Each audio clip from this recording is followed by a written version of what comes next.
First I engage, then I figure out what to do. I call that the Rockefeller principle. Have you failed at least twice as much as any reasonable person could expect before you decide to move on? At least twice as much. The zeal had this specific meaning in ancient Greek. Zeal is a pain that is felt when we see in others great and admirable accomplishments that we are capable of, but do not yet have. Don't assume that you have one passion in life and that when you find it, there's nothing else you can do, but you should follow passion. When you find something that you love, then doing it gives you energy rather than taking energy. It's like a perpetual energy machine. We have more than enough everything. We just have a lack of vision. You would be shocked at how much you can get done with vision and nothing else. We're zooming out a little bit today. And if you stick around, I promise you're going to be extremely inspired and motivated to get off your butt and to do something. I interviewed my friend Ben, who has a podcast that does nothing except dive deep on some of the greatest world leaders, conquerors, business people, CEOs, exceptional people that this world has ever known. And we break down today all the commonalities that he sees between all of them, from Julius Caesar to Steve Jobs and everyone in between. What is their playbook? What did they do differently that we can learn from today? So if you've ever been curious about what separates the good from the great, you will learn it in this podcast. Please enjoy. What are like some common threads? So first of all, like you profile business leaders, world leaders, like people in the arts. What would you say the buckets are of the people that you profile in your podcast? Yeah, I was actually just thinking about this. I would say the big buckets are entrepreneurs / inventors, innovators, conquerors, and artists. You could break those down into smaller categories, but those are kind of the three bread and butter. What ties all three of those categories together? What traits? Well, I mean, on the most basic, what traits ties them together? I would say, there are a few, right? But the one that I've been thinking about a lot recently is communication at scale. Because you don't become great by working hard. You become great by getting other people to work hard. What a good one-liner. I need to like marinate on that. So the amount you can produce as a single person, no matter how great you are at what you do, is very, very small, right? You become great by inspiring others and by being a leader. I mean, leadership is really what connects all of them, right? And I think that is very true. I mean, artists, what they do is communication at scale, right? Which is why I think it's the one that people think kind of seems less intuitive than the others for taking over the world. But I think they share that trait, right? That is exactly what they do. They communicate at scale. They lead, they inspire others. So I think people don't understand the extent to which that is true. You look at someone like Julius Caesar, and he is the best or the second best, depending on how you want to define it, but either the best or the second best writer of his day. It's either him or Cicero, right? Great, great writer. You look at Napoleon, and the way that he got his start was actually not with a battle. It was by writing this pamphlet. He wrote this political pamphlet, and it gets the attention of people in Paris, of the revolutionary government. And they say, hey, this guy's smart. Look at this. They start passing it around. And Robespierre says, hey, let's give this guy a shot. That's how he gets to start. Same thing with Alexander Hamilton. So like great leaders, no matter the domain, learn to communicate effectively at scale, whether that's through writing, whether that's through public speaking. They have a way to communicate with and inspire others. Man, I've never tied communication to like wealth in this case. I just can't think of an exception where you wouldn't need to excel at that. Like I'm just thinking of the 33 million businesses, not small, the 33 million businesses in America, like 30 or 32 of them have 0 employees. It's why? Because most of them are not great in this sense, in the context of this conversation. They don't know how to communicate well enough to scale their idea, to scale their processes. You hear them saying things like, nobody wants to work anymore. Like maybe you saw that viral tweet where this guy went to newspapers.com and he searched for the phrase, nobody wants to work anymore. And we've been saying that since newspapers were invented. We still want to work. You just can't communicate what you want them to do or what you need them to do. Or what's that quote where it's like, if you want to build a ship, don't drum up people to collect wood and don't assign them tasks and work, but rather teach them to long for the endless immensity of the sea. Who's that by? Antoine de Saint I don't even want to try to say his last name. Some French author. Yeah. That's great. I mean, that's exactly right. So you think about someone like Steve Jobs, right? And what he was so good at, among other things, you read, if you've read that book, Make Something Wonderful, Steve Jobs in his own words. It's just an entire book of his interviews, his emails, him in his own words. And one of the things he's so great at is capturing the context of what he's trying to do. He talks about things like, if you heard the bicycle of the mind quote, he's talking, this is in the 1970s, and Apple, it's either the Apple One or the Apple II is launching. And so the idea of a personal computer is not obvious. And so he's on this interview and they're saying, why a personal computer? Why should people even want a computer? And he talks about, he was reading in some magazine that they measured the efficiency of various animals. In other words, calories spent per mile moved. And humans are nowhere near the top. We're not in the top 20 in terms of efficiency of movement. Some swallow is number one, some bird. And he says, but if you put a human on a bicycle, they shoot up to number one. They have the most efficient movement of any animal in the world. And he says a computer is just a bicycle for the mind. And it's such a good job of communicating in one little story the value of a personal computer. Yeah. And he's doing exactly what you're saying. He's not telling people to go chop the wood. He is getting people excited about the vastness of the sea. He's describing it in a way that they'll understand or comprehend, using an analogy in this case. Oh man, that is so good. Why do people like Elon Musk find so much success when he's like admittedly has on the autism spectrum and is kind of a jerk sometimes and is very blunt and kicks people out of the room? Like, how does that translate to this point that you're making? Well, I think if you look at someone like Elon in particular, he is great at this, right? He found SpaceX because he wants to go to Mars. And so you get some of the best rocket scientists in the world who, frankly, probably on an IQ level are smarter than Elon Musk, but they buy into that big vision. The same thing with Tesla. Tesla was not just a cool car. Let's see if we can make a nice car. It was, no, let's save the world by transitioning to electric energy versus gasoline energy. I feel like that's maybe not emphasized quite as much anymore, but that was really the pitch, and it was making electric vehicles cool. And Leonardo DiCaprio and George Clooney are buying early Teslas because they buy into this early vision. And so he is kind of autism spectrum, and you listen to him talk, and he's not a great public speaker. And yet he has, this is why he is one of the world's most prolific tweeters, because he is great at communication at scale. He is great at getting that vision across. He's just learned to work within those limitations of not being a great public speaker. And you can see that across many, many people. You don't need to be a great communicator across every medium. You just need to find one way that's really effective for you, that you can get your vision across. I find that very encouraging because I'm an introvert and I do best with the written word. So a lot of times if I need to have a difficult conversation with someone, I'll write them an email that's a mile long, right? And I'll rewrite it and I'll reread it and rewrite it. And by the time I send that email, it is the most beautiful piece of prose that you've ever seen, right? And it's like, if I'm telling them something hard or difficult, I'll soften it and I'll smooth it and I'll make an analogy, and it's kind of like this and it's kind of like that. But if I just have like an on the spot argument or conversation with someone, I'm not great. That's not my wheelhouse. And so I do find it refreshing to know that, like, all right, even the best communicators that have ever lived may not have been great with different mediums, right? And so they just, over time, they gravitated to the medium that was their bigger strength. Yeah, that's exactly right. I mean, you can look at like Julius Caesar. Actually, Julius Caesar was a pretty good public speaker as well, but he was a phenomenal writer, as I said before. And so one of the things he was famous for at the time was he would be, the Colosseum wasn't built, but he'd be at gladiatorial games, and he would not be watching the games. He would be writing letters, the most prolific letter writer of his generation, right? And he found that same thing. He was good at writing, and so he would just write and edit. And it was basically through all of these written letters that he created and managed his empire. Believe it or not, 67% of the people that watch my YouTube videos don't subscribe to me, and over 90% think that they're subscribed to me. So do me a quick favor and check that you're subscribed to me. If you're not, please do. It would mean a lot. Have you noticed a correlation between like childhood events and how someone turned out? Like basically what happened before they were 15 years old?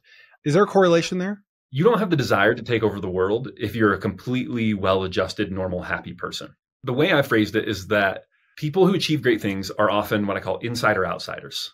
So they are in some way an insider. They do have access to the highest levels of authority. They have great opportunities, but in some ways they're an outsider. So you look at someone like Napoleon. Napoleon comes from a family of nobility, but very minor nobility. He's not even French. He's Italian. He comes from Corsica, a little island off the coast of France. And so he's got an in with the government. He gets a royal education, but he is sort of an outsider. Alexander Hamilton, who's basically the same person as Napoleon, same thing. He comes from a small Caribbean island, Nevis, but he's also an insider. He gets to King's College, now Columbia University. Julius Caesar's the same way. Genghis Khan is the same way.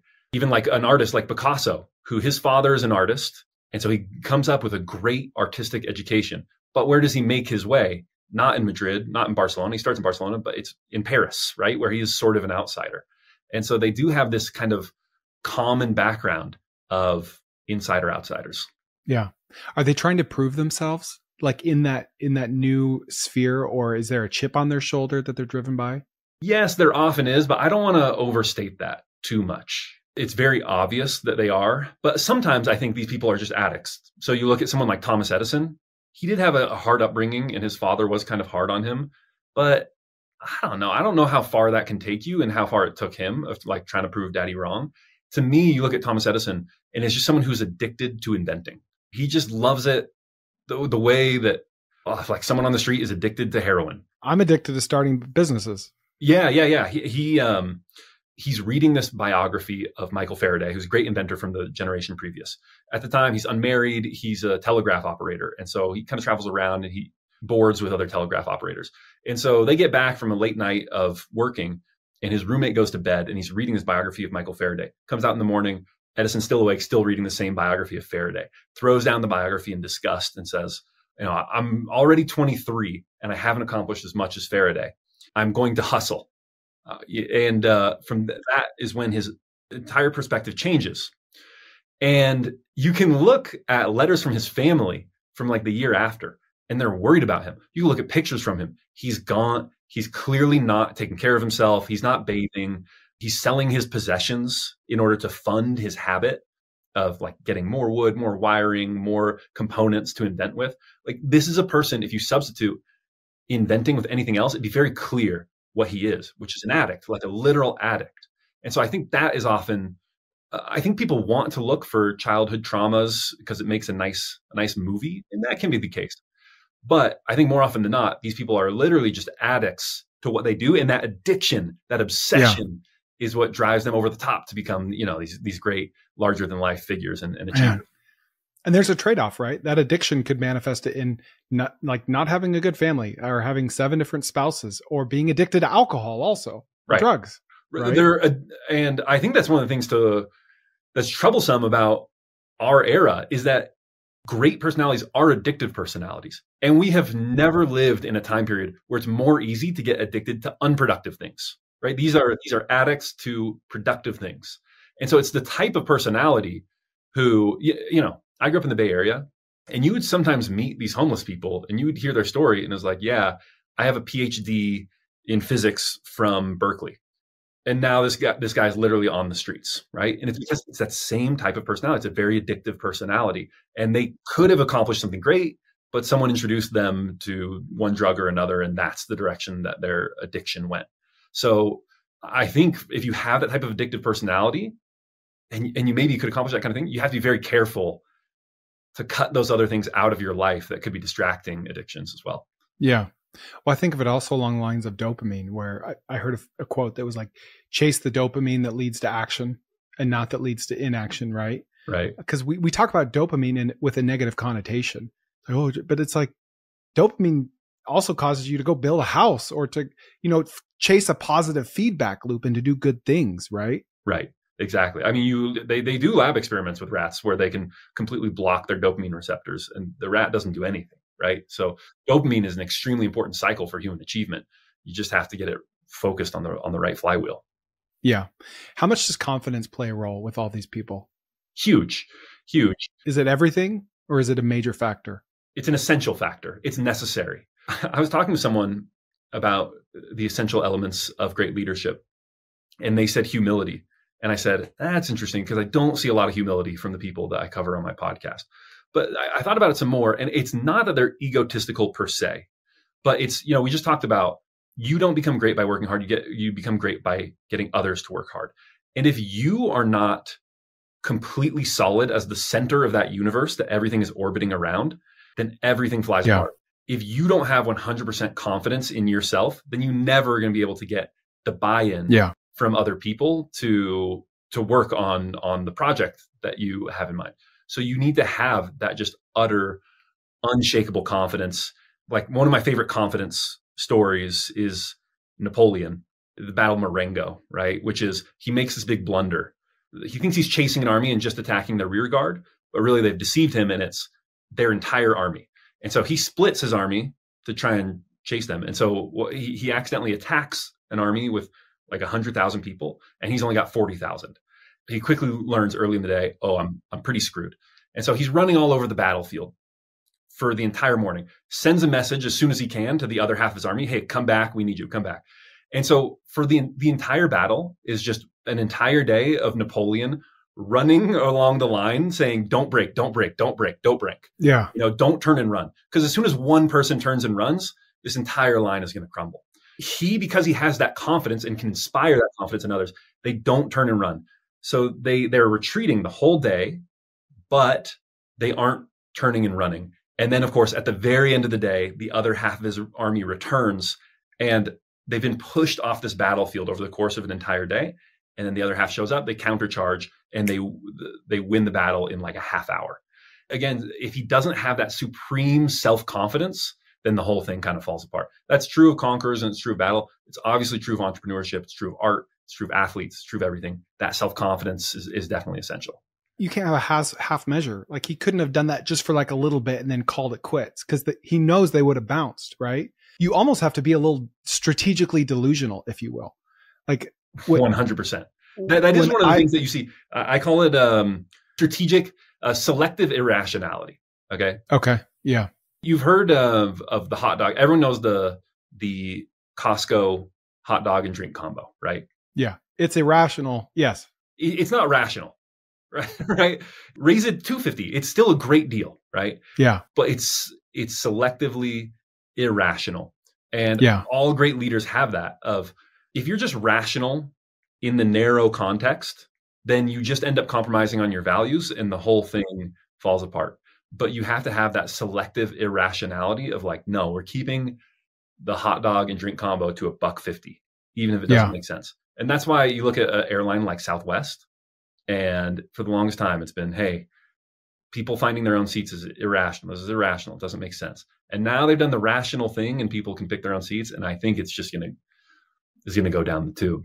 Because, I didn't know they did that. Yeah. They got bought up by this private equity company, took a major minority stake and then forced them to do seat selection. But if you don't have that selective irrationality, any business, I know this is for small entrepreneurs, but you look at like, you can think of great restaurants, something like In-N-Out. And I would say the amount of man hours they spend cleaning the tables at In-N-Out is irrational. You go look at In-N-Out, tables are always clean. You think about how much that takes of someone's time to keep all those tables clean. It's irrational, but that's their values. That's what makes it differentiated. And that's what makes them successful. You have to be willing to play the long game and to believe. Chief shareholder needs to believe in that mission. And it kind of goes back to the reality distortion field that people said that Steve Jobs used to have, where he would just say something ridiculous and own it. And it's kind of like Elon Musk saying in 2014, he's like, yeah, self-driving cars will be ready in 2 years. Everyone's like, you're insane. And like, he might even know he's insane, but he doesn't care that people think he's dumb. He cares about his employees and the mission. Like, I'll run ultra marathons and I'll be like 87 miles into it and feel dead. And I'll be lying to myself the whole time saying, you're fine. You're fresh. Everything's good. And I'm lying. I'm overtly lying to myself because I need that. There's this great study.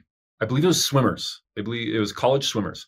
And they asked them embarrassing questions that everyone does. Okay. So for example, they asked them, do you ever pick your nose? Okay. And they had like a dozen questions like that. And what they found is that people who lied about all these like little embarrassing things had significantly faster swim times than people who were not willing to lie. And it's just like, you need to be able to hold those untruths in your head, that irrationality of, I know from an objective perspective that we can't do it, but we have to have the self-driving car in 2 years. And so I'm going to will it into existence. I'm going to believe, I believe this lie. There's a small part of my brain that knows it, but there's a bigger part of my brain that believes it, even though I know that maybe it's kind of my imagination. Yeah. There's just so much power in saying anything with a lot of confidence and conviction. Yeah. Whether it's a complete lie. Because I could say there is a dinosaur at my front door right now, a real dinosaur. And I could just say it in the most convincing way. And you'd be like, 80%, you'd be like, he's full of crap. What is he talking? And then be like, I don't know though.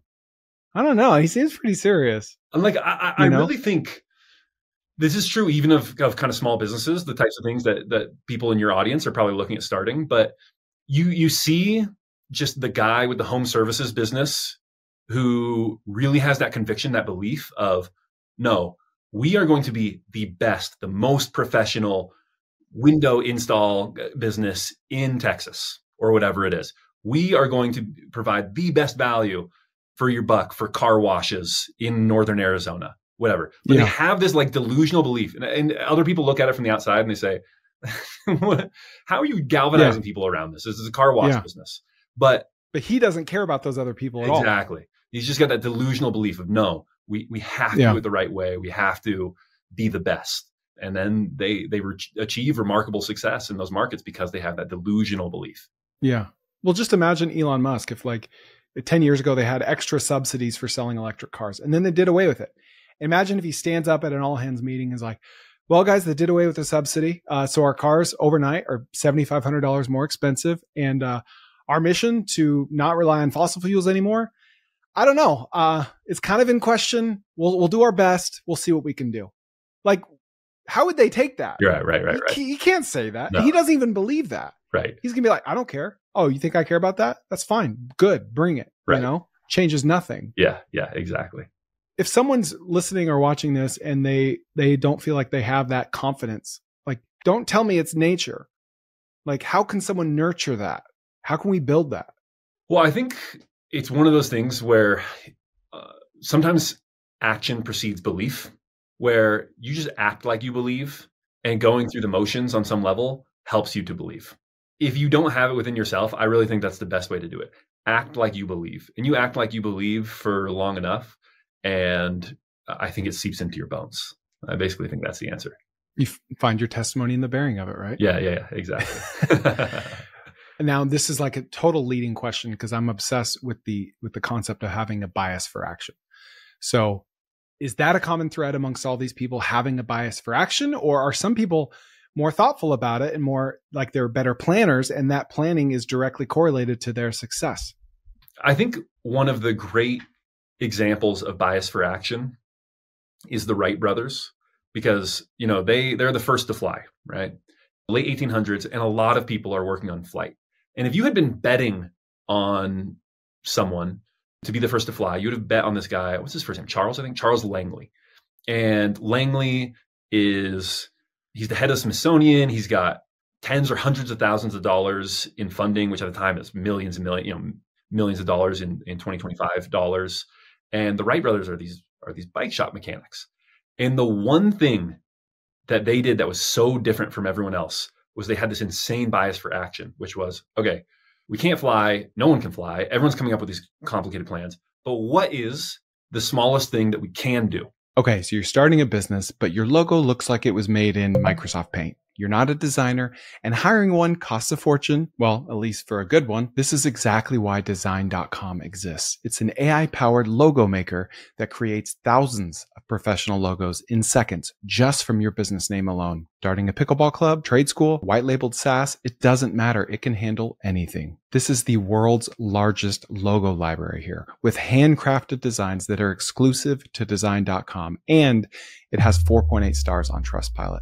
Solid. What's really cool is once you've got your logo, Design.com will automatically create you business cards, social media posts, even websites using your exact colors and branding. Basically, you've now got a whole design team in your back pocket, and a really good one at that. Right now, you can get up to 88% off your first logo. That's not a typo, 88% off if you use my link, but only for your first one, so don't sleep on this. Head to design.com/Chris Koerner, because your business deserves a real logo, not some clip art. And so they come up with these kites, with these human-sized kites, which is essentially they go to North Carolina where there's a ton of wind all the time because it's right on the ocean. And they basically have an airplane with no engine and it's attached to a rope. And they go to a hill. And so they can just kind of like get a person on a kite.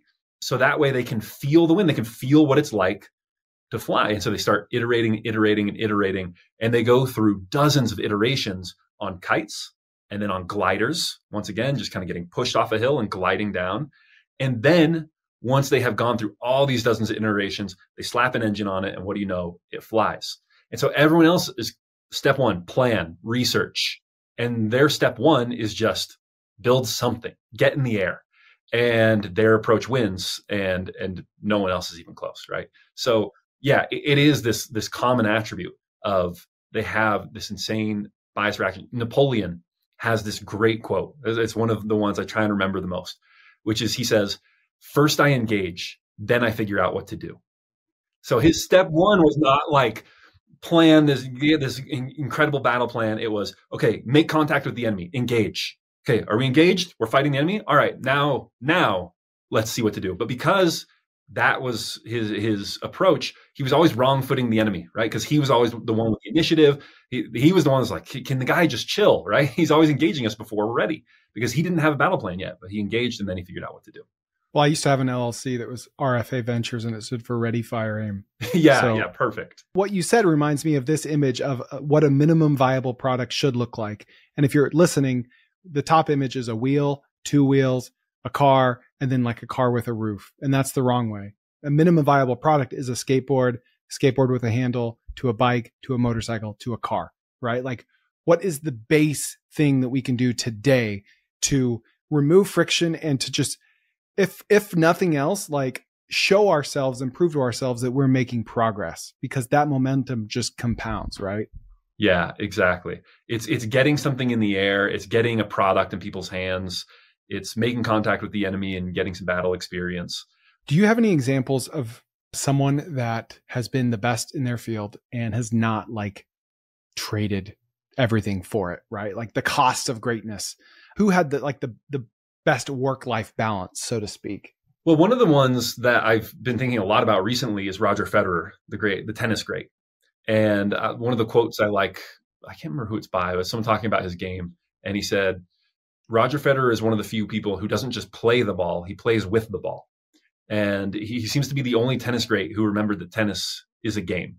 I think that's one of the things that can substitute for this just sort of maniacal focus is a sense of play. And I think that when great founders, great conquerors, great artists have that sense of play, then it allows them to not give up everything because they don't have to, right? Because it's play. So they find themselves coming back to it and enjoying it. Yeah, it reminds me of me just like tinkering with all kinds of business ideas, and just being mad at myself because I couldn't focus on just one thing. And then over time, as compounding does its trick, like you build something cool, Let's talk about the timing. Like, how important is timing when it comes to these people? Or if you take Andrew Carnegie and plop him down today, is he going to be just as, if not more successful? Timing is everything. Timing is everything. Like if you want to be Da Vinci today, I'm sorry, but that's just the visual arts is not where you're going to make your name as an eternal artist like Michelangelo or Da Vinci or even Picasso. And so I do think you have to find that match of your abilities and the market that makes sense right now. Again, like if you want to be Genghis Khan, go hang out in Mongolia and then see what trouble you can make, but it's just not going to happen. The timing is really essential. History is littered with people who had the wrong idea or the right idea at the wrong time. That's the same thing as having the wrong idea. Having the right idea at the wrong time just really, it doesn't get you anything. Yeah. On one hand, it's like, you could say, take more time to figure out like what you should do based on the timing of things. And on the other hand, you could say, test everything and the timing is going to hit on one of them, right? That's exactly right. I think when you find the thing that makes sense, there's this sort of natural attraction. There's this pull that you feel. And when the timing is not right, then you just feel a continual like barriers, right? It never clicks. You think about the company Polaroid, and Polaroid is called Polaroid because it was founded on creating and manufacturing polarized material. And everything that Edwin Land, the Polaroid founder, had in mind for that just didn't work. He wanted to polarize windshields and airplanes and all this stuff. He wanted polarized material everywhere. And it just, he made some money just because he was so determined, but it never turned into what he hoped or believed for it. And then the second he finds instant photography, it's like the world opens up for him, and he's just raking in cash. So the timing is everything. It's interesting because, you hear a lot about focus. Steve Jobs said, focus is saying no to hundreds of things, right? And I used to look at focus in the entrepreneurship sense as like focusing on one thing, right? But what if you're focusing on the wrong thing, right? Or the wrong timing of a thing, right? Then the opportunity cost of that focus is very, very high, very expensive, right? Or you could look at focus as focusing on the superpower, focusing on your ikigai, something that you love, something that you're good at, something that you could charge for. Instead of trying to spread yourself too thin, I'm doing payroll, I'm doing my accounting stuff, I'm doing this, like I'm doing marketing. Whether that's in this business or that business, I am a really, really good marketer. I'm going to focus on that. It brings me energy. It pulls me. It doesn't feel like a chore. I'm obsessed with the principle of focus with regards to your skill and your superpower as opposed to a thing that you're doing, right? Yes. But I also think that focusing on the wrong thing can be great, because what you see from a lot of these people, so for example, the Wright brothers, they get insanely focused on 2 or 3 things before they find flight. So the first one is actually newspaper printing. And so they go all in on that. They're completely focused. The timing is not right for that type of business in that area of Ohio that they're in. And then they go to the bicycle shop, and that actually they do really well in cycling, but there's kind of a fad of cycling. It becomes huge, and then it becomes not quite as big for a while. And so they go through cycling, and then they get into flight. You can see the same thing with like Thomas Edison, who has a business selling newspapers on trains at first, and then, the next thing and the next thing. So a lot of times people think, oh, well, I don't want to focus on the wrong thing, so I need to dabble in a lot of things. But when you dabble in a lot of things, you never really figure out any of them. And so what you see is these people are serial focused. They do focus on just one thing, but they don't have any trouble when they realize that the opportunity is not right, the timing is not right, or it wasn't exactly what they thought, and they're maybe not, it's not as good as the fit they thought. They just leave it behind, and then they move on and focus on something new until they find the right thing. But would you say the Wright brothers were focusing on newspapers and bicycles partly because they loved it and it brought them energy? Yes, correct. 100%. It was easy to focus on it, right? Correct. Yeah. Mm-hmm. I think people should pay attention to those signals. Like, all right, I'm going to buckle down. I'm going to write all these cold emails. I'm going to focus on this. And like, you just get nothing from it. You're not getting signals that they're working. You don't enjoy doing it. And it's like, sometimes we watch things on social media and like, I got to stick it out. I got to grind it. Yeah. Maybe if you directed that marketing focus on a different channel, you would love it, or it would be more effective. That's right. That's right. Yeah. I can't think of a single person that I have covered and I've read about who has achieved true greatness by gritting their teeth and sucking it up and doing something they hated. You can find some success doing that, but you're never going to be great. Yeah. I hope that's encouraging to people listening to that. Like, maybe it's discouraging to some based on the stage of life that they're in, but like, we should like what we're doing. In 2025, we should especially like what we're doing. We have more optionality than we've ever had. That's right. And you're just going to find more success because you talk about focus. And if I were to look at a single physical attribute of what makes people great, is it that they're tall or they're short? Obviously not. Okay. Is it that they're the most intelligent? That's a physical attribute. Like, do you literally just have the smartest brain? And that's not the answer, actually. Generally, the people who take over and are the greatest in any given domain are extremely intelligent, but they're not always or even usually the most intelligent.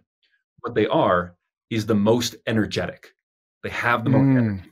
They are just relentless in the amount of energy. And when you find something that you love, then doing it gives you energy rather than taking energy, right? And so it's like a perpetual energy machine. And so that's why people who find what they love always win, is because the amount of energy that they can dedicate to the thing is so much greater than people who are doing it for other reasons. That is so good. Like, conversely, it makes me think, like, every now and then we run across someone. What did Trump call Jeb Bush? Low energy Jeb. Yeah, right. We run across those people and it's like, we just feel tired after talking to them. And it's like, holy crap, do you find joy in anything? And it's like, maybe they just hate what they do. Yeah. And what they do has zapped all that energy from them. And maybe if you put them in front of a Rubik's Cube or something, they light up the room, like something random. They just find so much joy from it. It's like their energy is a signal that signals out, do they actually love what they do or not? Yeah, that's exactly right. Yeah. I mean, it answers the age old question of, do you follow the profit or do you follow passion? Right? Because I've heard both argue, follow your passion. Like, that's the old trope, right? Follow your passion. Hey, when you graduate from high school, just follow your passion. And then it's like, no. Don't follow your passion. There's no money in that.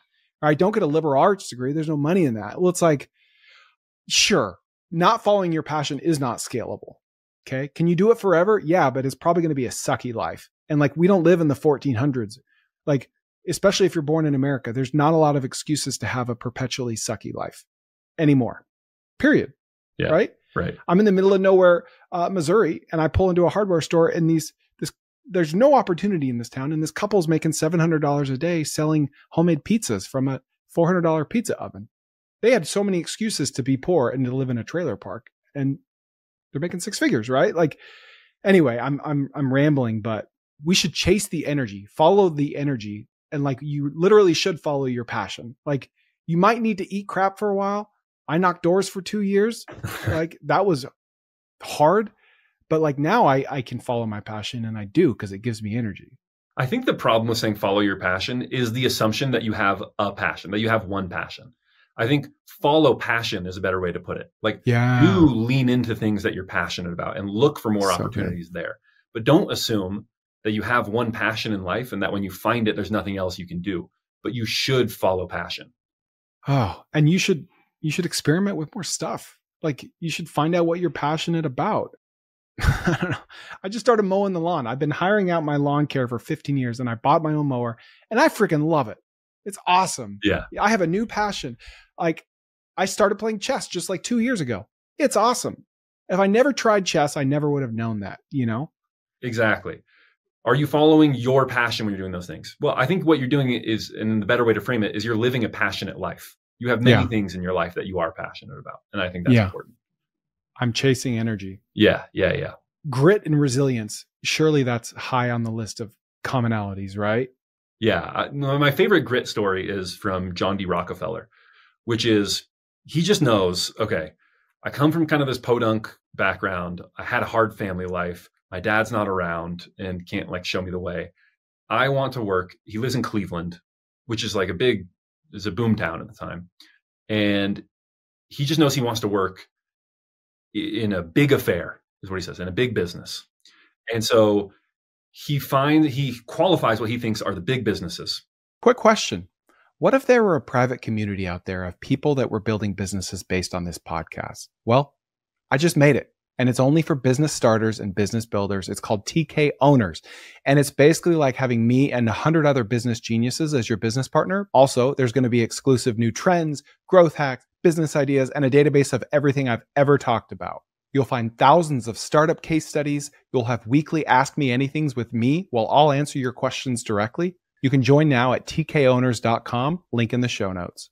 So he says, you have to be in X or Y or Z industries, and you have to make this much money. And so he lowers it down to the like 30 companies in Cleveland that are big businesses that he'd like to work for.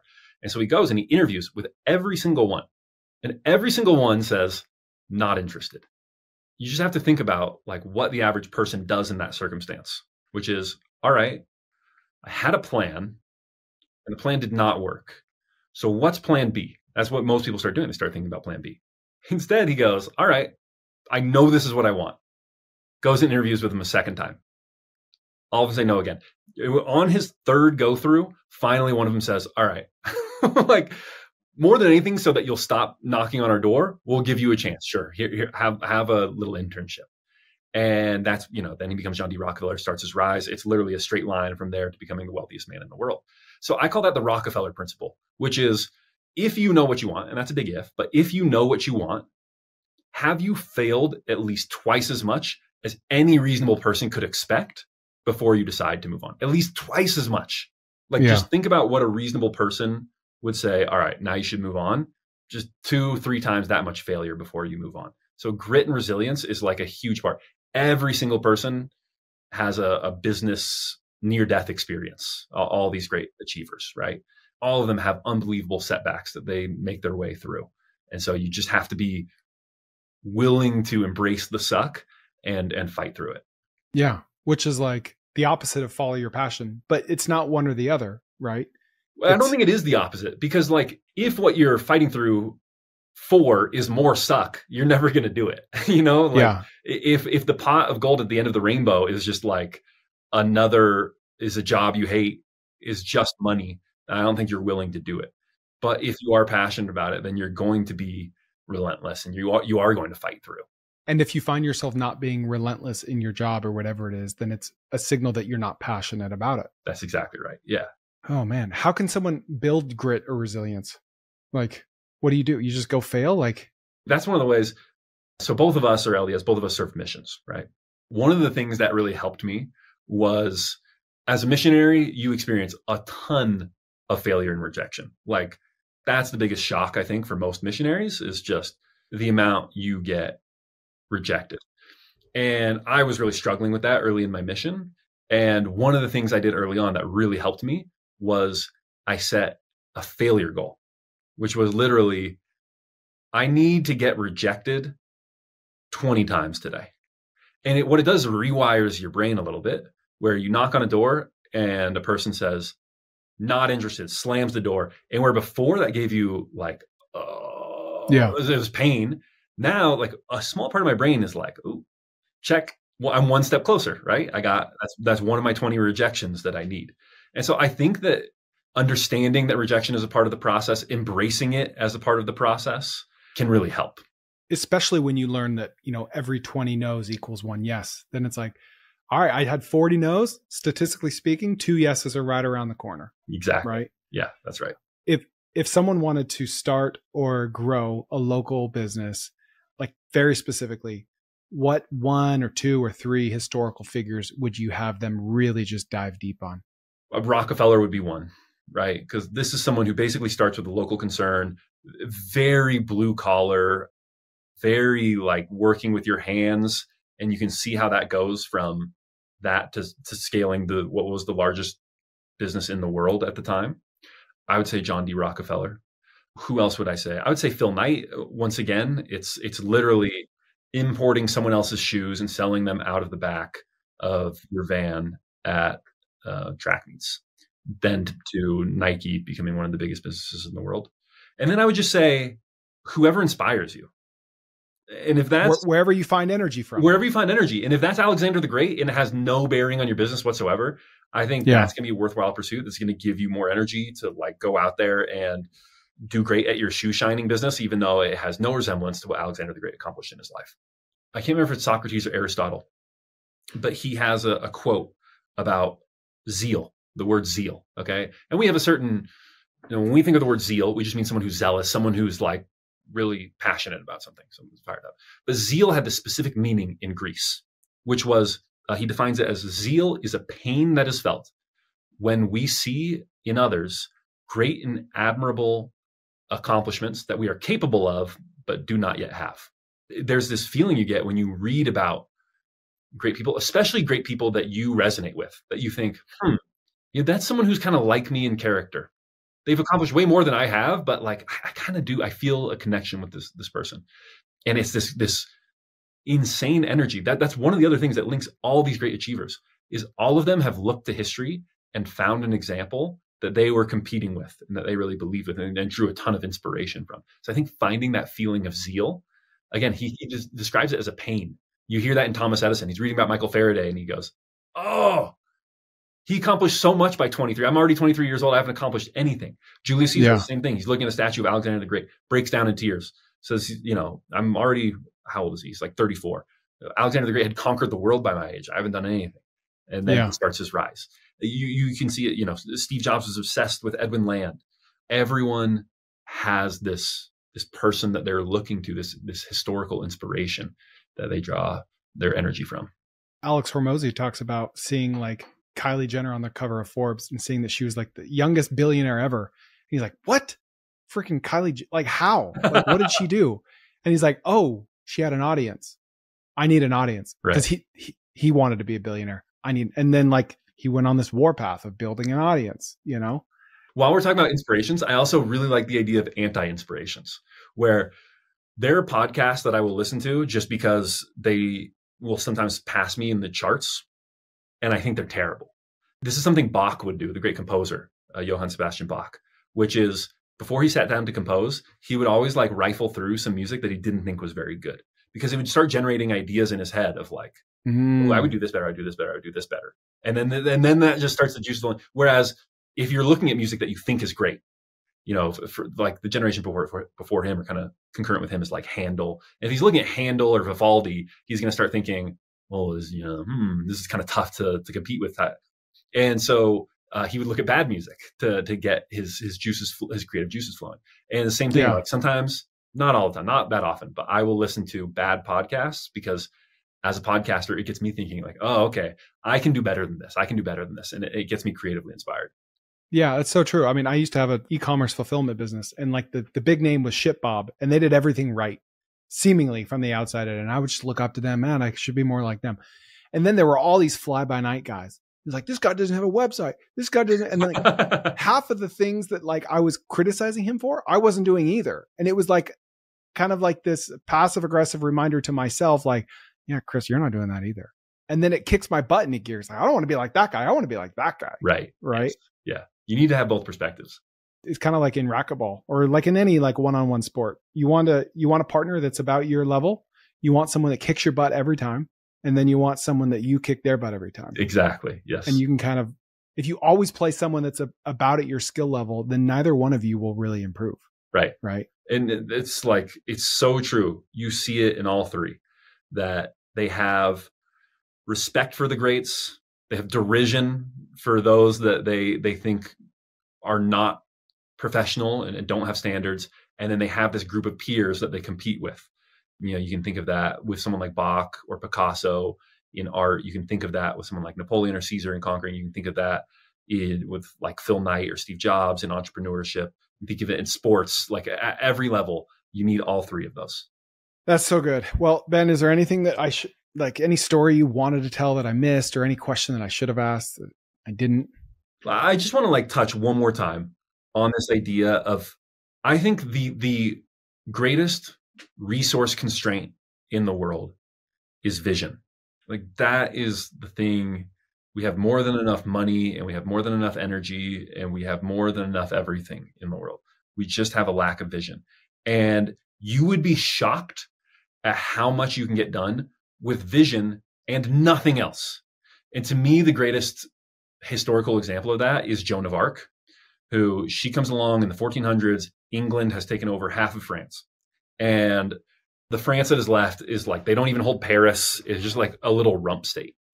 And she believes that she has seen visions, and she has no experience. She's a 16-year-old girl.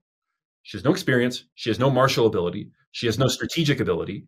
She has nothing except for incredible vision and just 100% commitment to her vision, which is actually the English are winning and we're losing and we have nothing. But our strategy is we march straight at the English in every battle. And all she has is vision, but it gets everyone marching to the beat of the same drum. It's a reality distortion field. It's a reality distortion field. Everyone buys in. Everyone's behind her. And and she wins. She wins. Yeah. She's the one. She's standing right by the Dauphin, the prince, when he gets crowned king of France. And she has nothing going for her except for vision. I think that's just so true in whatever you do. It can be the smallest thing. You can be an entrepreneur with the smallest business, but vision is the thing that makes the difference between great achievement and great success and failure. So whatever you're doing, just if you really buy into and believe in that vision, I think that's the difference maker. How do you flex that muscle? How do you build that? I think you have to start with something that you truly believe in. Yeah. I think it has to start from a sincere place. Yeah. And then I think let's say you have that. I think you just have to get in the habit of repeating it. To others too. I think it's important to put yourself out there. And maybe first to yourself, maybe that's where you start, but to others. And I think that takes courage. It can be embarrassing at first. Yeah. To admit that you have, like, let's say that you are a small service provider and you do say like, no, I want to be the best. I want to be the most professional. I want to provide the most value. I want to, whatever your vision is. It can be embarrassing, but I think you just have to get in the habit of just doing it, of just repeating it. I mean, like, imagine if you have like a pressure washing business and you go to a dinner party and like, well, what are your goals? It's like, I don't know. Like, I'd kind of like to be like the biggest pressure washing business in DFW. Oh, okay. That guy's going to walk away from and be like, I don't know if he's got it. Right. Or same conversation, same two people. What are your goals for your business? I'm going to be the biggest pressure washing business in DFW. That guy, he might freaking do it. This guy might just do it. All it is like how he said it. Right. But it's there's a great example of this in Mission Impossible 3, where Tom Cruise, he's a secret agent. And so he's pretending at this dinner party with his wife, like a traffic analyst. He works for the government and he analyzes traffic patterns. And he's talking with this group, and this girl says, all these couples, she says, what do you do? And he says, I'm a traffic analyst. He says, it's the most amazing thing. And he's using all his Tom Cruise charisma. It's amazing. One tap of the brakes can affect traffic patterns for miles. And he walks away, and all the women go, I'd marry him. Me too. And you bring that vision, that passion to something, even if people otherwise consider it boring. And passion is always infectious. Vision is always infectious. Oh, that's so good. And if that man truly loves his job analyzing traffic patterns, he's probably going to describe it that way.